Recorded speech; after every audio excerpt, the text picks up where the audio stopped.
1월 10일 말씀 묵상하겠습니다. 함께 기도하겠습니다. 하나님, 우리가 날마다 성령의 충만하심을 입고 성령의 인도하심을 따라 순종하게 하여 주시옵소서.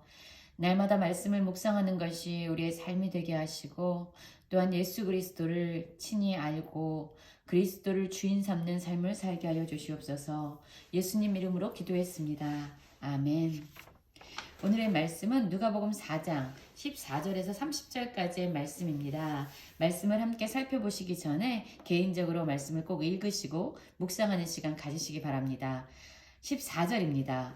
예수께서 성령의 능력으로 갈릴리에 돌아가시니 그 소문이 사방에 퍼졌고 친히 그 여러 회당에서 가르치심에 무사람에게 칭송을 받으시더라 라는 말씀으로 시작하고 있습니다.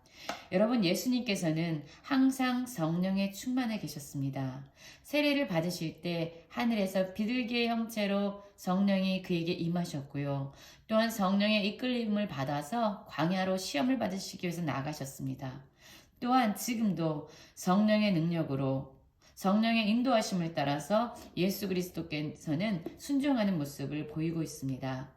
여러분, 우리의 삶 역시 우리가 주인 돼서 내 생각과 내 소견에 따라 사는 삶이 아니라 성령께서 우리를 인도하시고 우리를 주장하시는 대로 우리가 순종하는 그런 삶을 살아가기 원합니다.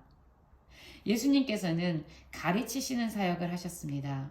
그 가르침은 하나님의 지혜와 성령의 인도하신 가운데서 행해졌기 때문에 무사람에게 칭송을 받으셨습니다. 그를 통해서 하나님께서 영광을 받으신 것이요. 그리고 16절에서 보면은 예수께서 그 자라나신 곳 나사렛에 이르셨습니다. 그리고 안식일에 늘 하시던 대로 회당에 들어가서 성경을 읽으려고 서심해 라고 말씀하고 있습니다. 여러분, 예수님께서는요, 늘 하신 일이 바로 성경을 읽는 일이었습니다. 여러분, 우리는 어떤 일을 습관처럼 또한 늘 하던 대로 행하고 있습니까?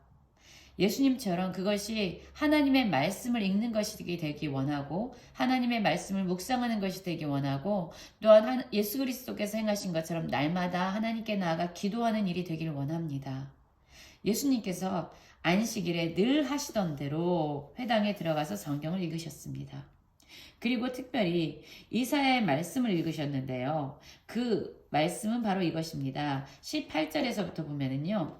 주의 성령이 내게 임하셨으니 이는 가난한 자에게 복음을 전하게 하시려고 내게 기름을 부으시고 나를 보내사 포로된 자에게 자유를 눈먼 자에게 다시 보게 함을 전파하며 눌린 자를 자유롭게 하고 주의 은혜의 해를 전파하게 하려 하심이라 하였더라. 책을 덮어 그 맡은 자에게 주시고 앉으시니 회당에 있는 자들이 다 주목하여 보더라. 이에 예수께서 그들에게 말씀하실 때 이 글이 오늘 너희 귀에 응하였느니라 하시니 라고 말씀하고 있지요. 그렇습니다. 예수님께서는요, 가난한 자에게 하나님께서 약속하신 메시아 그리스도를 통해서 이 땅에 임할 놀라운 변화에 대해서 말씀하고 있는 것입니다. 가난한 자에게 복음을 전파하십니다. 그리고 포로된 자들에게 자유를 주십니다. 눈먼 자에게는 다시 보게 하십니다. 눌린 자에게 자유를 주십니다. 여러분, 그리고 이러한 모든 일들이 바로 이 글이 오늘 너희 귀에 응하였다라는 말씀은 바로 예수 그리스도 하나님께서 약속하신 그 메시아가 예수 그리스도이심을 말씀하고 계시는 거고요. 예수님은 하나님께서 말씀하신 것에 따라서 하나님이 말씀하셨던 그 사역을 이루실 분이 바로 자신임을 드러내고 계십니다. 예수님을 통해서 이 땅에 하나님의 나라가 도래되었고 가난한 자에겐 복음이 선포될 것이고 포로된 자에겐 자유가 선포될 것이고 눈먼 자들, 영적으로 눈이 멀어 있는 자들, 또한 육신적으로 눈이 멀어 있는 자들도 이때 예수님을 통해서 많은 치유가 일어났고 영적으로 볼 수 없었던 자들도 영안의 눈이 열려서 볼 수 있게 되는 거죠. 또한 눌려 있었던 자들은 예수님을 통해서 자유로움을 얻게 되는 그런 놀라운 일이 바로 예수님을 통해서 이 글을 듣는 그들에게 임하여질 것이다 라고 말씀하고 있습니다.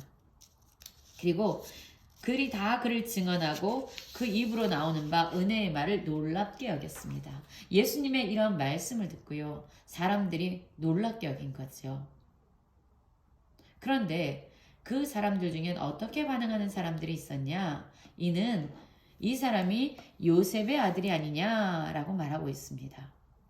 여러분, 예수님께서는 하나님께서 말씀하신 모든 일들이 그 메시아, 바로 예수님을 통해서 일어날 것이라고 말하고 있지만 그 말씀을 하신 곳이 바로 예수님이 자라나신 곳 나사렛이었습니다.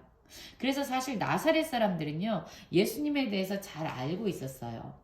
예수님이 육신의 누구의 아들인지, 바로 예수님의 육신의 아버지가 요셉이었죠. 요셉의 아들이 아니냐 이렇게 얘기하고 있습니다. 그를 통해서 그런 일이 일어날 일이 없지. 왜냐하면 우리는 그를 잘 알아. 그는 육신적으로 요셉의 아들이야. 그는 나사렛에서 자랐어. 라고 그들이 눈으로 보아왔던 것, 예수님에 대해서 들어왔던 것, 그가 누구인지에 대해서 이미 그들은 알고 있는 지식이 있었던 거예요. 그런데 그 지식이 오히려 예수님이 하나님이 보내신 메시아 그리스도임을 방해했던 거죠.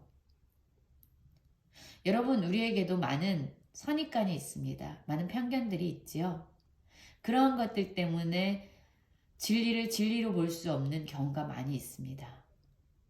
오히려 이 나사렛에 살고 있었던 이 사람들은요, 그들이 보아왔던 것 때문에, 그들이 들어왔던 것 때문에, 그들이 경험했던 것 때문에 예수님을 정말로 더 가까이, 예수님이 바로 하나님이 보내신 메시아라는 것을 믿기보다는 오히려 그들이 가지고 있는 편견이 예수님의 그리스도 되심을 부인하고 왜곡된 눈으로 보게 한 것이죠.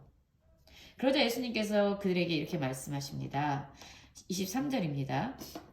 예수께서 그들에게 이르시되 너희가 반드시 의사야 너 자신을 고치라 하는 속담을 인용하여 내게 말하기를 우리가 들은 바 가버나움에 행한 일을 내 고향 여기서도 행하라 하리라. 여러분, 무슨 말씀입니까? 의사에게 얘기한다는 거예요. 다른 사람 고치기 전에 너나 고쳐라. 너 의사잖아. 다른 사람 고치기 전에 너 몸이나 고쳐. 라는 속담을 지금 예수님께서 인용해서 말씀하고 있는 거죠. 이 사람들의 마음은 다른 사람을 치유하고 다른 사람을 고치기 전에 너 자신이나 고쳐라 라는 예수 그리스도에 대한 어떤 조롱과 멸시와 선입관이 이들에게 가로막혀 있었던 것이죠. 예수님은 이들을 향해서 이렇게 얘기합니다. 이르시되 내가 진실로 너에게 이르노니 선지자가 고향에서는 환영을 받는 자가 없느니라 라고 말씀하고 있죠. 왜 그럴까요? 왜 선지자들은 고향에서 환영을 받지 못할까요? 고향 사람들은요, 이 선지자를 향해서 이미 선입견이 많이 가지고 있어요. 그들이 보아왔던 것, 그들이 들어왔던 것, 경험한 것 때문에 진정 선지자가 하나님의 말씀을 전하고 있고, 지금 특별히 예수님께서 하나님이 보내신 메시아로서 그리스도로서 지금 그들에게 구원을 선포하고 있음에도 불구하고 자신들이 알고 있다라는 그런 얄팍한 지식 때문에 예수 그리스도를 받아들이지 않는 그런 죄를 범하고 있는 거죠.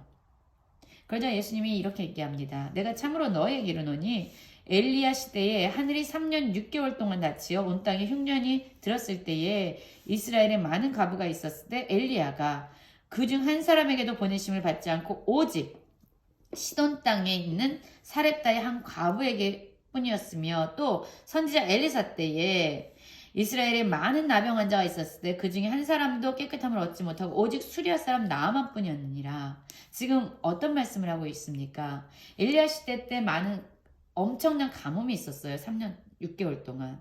그런데 이 엘리야가 정말로 가서 그 병이 마르지 않도록 공급할 수 있는 은혜를 주었던 사람은요, 이스라엘 어떤 사람도 아니라 바로 이방인 여인이었던 사렙다 지방 시돈 땅에 있는 사렙다의 한 과부가 바로 엘리야를 받아들이고 또한 엘리야를 통해서 준 하나님의 은혜를 경험했던 사람은 이 이방 땅에 있었던 사렙다의 한 과부뿐이었고요.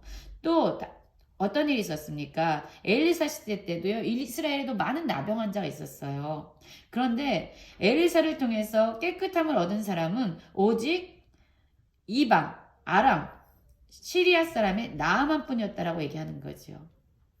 이스라엘 백성들은요, 하나님을 알고 있다라는, 특별히 하나님께서 우리를 선택하셨다라는 그런 잘못된 선민사상에 의해서 정말로 하나님이 보내신 메시아를 받아들이지 않는 강팍한 마음에 사로잡혀 있었습니다. 그 결과 하나님께서는 정말로 마음이 가난하고 정말로 믿음으로 하나님의 약속을 기다리는 자들에게 하나님의 복음의 메시지를 선포하셨고 하나님의 은혜를 흘려가게 하셨다는 거죠. 그러자 이러한 말을 들은 이 나세렛 사람들은요, 예수님을요 동네 밖으로 쫓아내요. 그 동네가 건설된 산 낭떠러지까지 끌고 가서 밀쳐 떨어뜨리고자 했다는 거예요. 예수님의 그 말씀이 자신들에게 기분이 안 좋았던 거죠. 하나님이 우리를 선택하셨고 우리를 특별하게 은혜를 부어주신다고 믿었는데 예수님이 오히려 너네들은 강팍하고 교만해서 이러한 복음의 메시지를 들을 수 없구나. 하나님의 복음의 메시지가 구약시대에도 그렇게 심령이 가난한 이방 사람들에게 미쳤던 것 같이 동일하게 그 일이 일어날 것이다 라는 이야기를 듣자 그들은 화가 났던 거죠. 그래서 자신들을 오히려 조롱하고 멸시하고 자신들에 대해서 예수님이 하시는 그 말씀을 받아들이고 싶지 않았던 겁니다. 그 결과 예수님을 죽이려고 했습니다. 여러분, 사람들은 이렇게 악합니다. 그렇지만 그럼에도 불구하고 예수님께서는 그들 가운데로 지나서 가시니라. 얼마나 담대한 모습이십니까? 예수님은 알고 계셨죠. 하나님께서 예수 그리스도에게 주신 그 사명을 이루시기까지 어느 누구도 아무리 자신을 위협하고 아무리 자신에게 어떠한 일을 행하려고 한다 할지라도 예수님 자신의 생명은 하나님께서 붙잡고 계시다는 걸 알았기 때문에 이러한 위기의 상황에서도 담대할 수 있었던 것입니다. 여러분, 우리도 예수 그리스도처럼 성령의 충만함을 잊기 원하고 성령의 인도하심을 받아 살길 원합니다. 또한 날마다 예수님처럼 늘 하던 대로 말씀을 읽고 말씀을 묵상하기 원합니다. 그리고 예수 그리스도께서 우리에게 무엇라 말씀하시든지 겸손한 마음으로 예수님의 말씀을 듣고 그분이 주시는 은혜를 누리는 모든 성도님들 되시기를 간절히 기도합니다.